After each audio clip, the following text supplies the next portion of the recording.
Monsieur Alain Soral, vous êtes écrivain, sociologue français, président d'Égalité et Réconciliation. Je vous remercie infiniment d'avoir eu la gentillesse d'accorder cet entretien à la radio francophone iranienne. Soral, les autorités américaines ont multiplié les pressions sur Islamabad. Le président américain Barack Obama a appelé les autorités pakistanaises à enquêter sur la mort d'Oussama Ben Laden et les Pakistanais rejettent à ce stade les allégations américaines. Ils disent qu'il n'y aura pas d'excuses de la part des autorités pakistanaises. Comment analysez-vous en fait cette prise d'opposition américaine à l'égard des autorités pakistanaises? Déjà pour prendre l'affaire à son début, moi, je fais partie des gens qui ne sont pas du tout sûrs que Oussama Ben Laden ait été tué la semaine dernière, comment dirais-je, là où ils disent qu'il l'était, quoi. Je veux dire, il y a beaucoup d'informations, notamment de haut gradé des services américains, qui prétendent que Ben Laden est mort depuis 2001.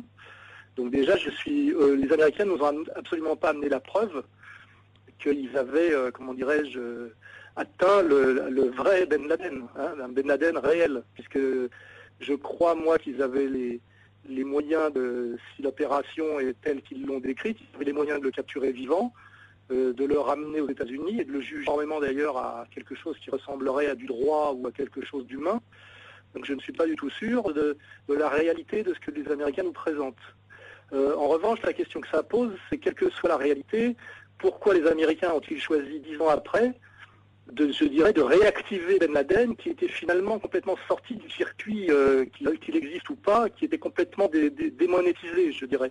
Démonétisé parce que s'il était vivant, il ne pouvait plus travailler qu'à sa survie en se cachant, donc il était totalement inopérant politiquement, et aussi symboliquement, puisque aujourd'hui, l'immense majorité des musulmans du monde ne se sentent pas solidaires de Ben Laden, qui identifie beaucoup à un agent ou à quelqu'un de manipulé par les Américains, et étaient plutôt sur d'autres figures de la résistance, notamment comme Ahmadinejad ou Nasrallah, etc. Donc en réalité, si on voulait presque employer une expression un peu poétique, les Américains ont ressuscité Ben Laden en prétendant tuer quelqu'un qui était déjà probablement mort. Et la question qu'il faut se poser, c'est pourquoi les Américains, 10 ans après, c'est-à-dire la semaine dernière, ont-ils décidé de ressusciter Ben Laden et de le réactiver d'une certaine manière? Et c'est ça la question qui se pose. Ça doit correspondre forcément à un calendrier et à un scénario, puisque je pense qu'à ce niveau de manipulation et de mensonge de la communication politique américaine, presque tout est virtuel maintenant, ça correspond à un scénario. Donc la question, visiblement, si là je commence à aborder la réponse à votre question, les Américains ont décidé d'embarrasser les Pakistanais en prétendant que les Pakistanais finalement logeaient et cachaient Ben Laden, puisque c'était dans une ville où il y a une grosse garnison militaire, donc c'est ça qu'ils essayent de dire intuitivement, enfin de manière subliminale. Ils essayent donc d'agresser d'une certaine manière les Pakistanais à ce niveau-là, en leur demandant des comptes, et effectivement les Pakistanais prennent très mal la chose et répondent de manière froide. Donc il y a visiblement effectivement une tension voulue, organisée par les Américains contre l'État pakistanais en ce moment. Donc après, moi je ne connais pas assez bien les dessous de l'affaire, mais c'est comme ça que je vois les choses. Je me pose la question de savoir pourquoi les Américains ont-ils monté cette opération, l'opération Ben Laden, entre guillemets, dont on ne sait rien quant à la réalité, mais qu'on peut analyser en fonction des buts poursuivis dans une pure logique de communication et de provocation et de manipulation politique. Voilà. Donc moi je pose cette question.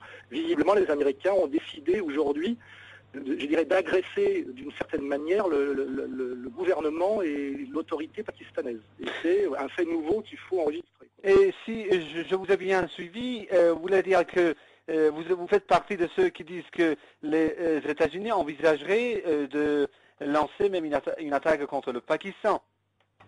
Peut-être pas une attaque militaire, mais en tout cas qu'ils essayent de déstabiliser le Pakistan en ce moment. Et après, par cette opération, qui est d'ailleurs une opération, si elle est vraie, d'agression caractérisée d'un pays contre un pays souverain, parce que monter une opération militaire dans un pays souverain sans autorisation, c'est une agression militaire caractérisée. Pour assassiner un homme qui en plus d'après ce que je sais, n'est même pas recherché par le FBI et dont on n'a jamais fait la preuve de la responsabilité de ce qu'on lui reproche et dont on sait qu'en plus il a été au départ quelqu'un qui a travaillé pour les Américains. Tout ça est totalement en dehors du droit international de toute façon, assez scandaleux puisqu'en plus on se réjouit d'un assassinat, ce qui est assez étrange de la part de tous les gens qui sont contre la peine de mort, en Occident notamment, et que visiblement les Américains sous-entendent en gros que les Pakistanais protégeaient et cachaient ce Ben Laden, qui est au départ plutôt un agent américain qu'autre chose, et ont décidé effectivement de déclarer la guerre d'une certaine manière au pouvoir pakistanais. Alors moi je ne suis pas assez initié pour savoir le dessous des cartes, ça doit correspondre à des tensions, ça doit correspondre à des stratégies, et évidemment les Pakistanais n'ont pas l'intention de se soumettre à cette agression, je dirais, américaine, puisqu'ils y répondent de façon assez froide, et ça je l'enregistre, mais je dois dire que je ne vais pas prétendre avoir une connaissance suffisante du dessous des cartes pour vous en dire plus. Mais moi c'est comme ça que j'analyse les choses. Il y a une volonté actuelle d'agression et de déstabilisation de l'État pakistanais par la puissance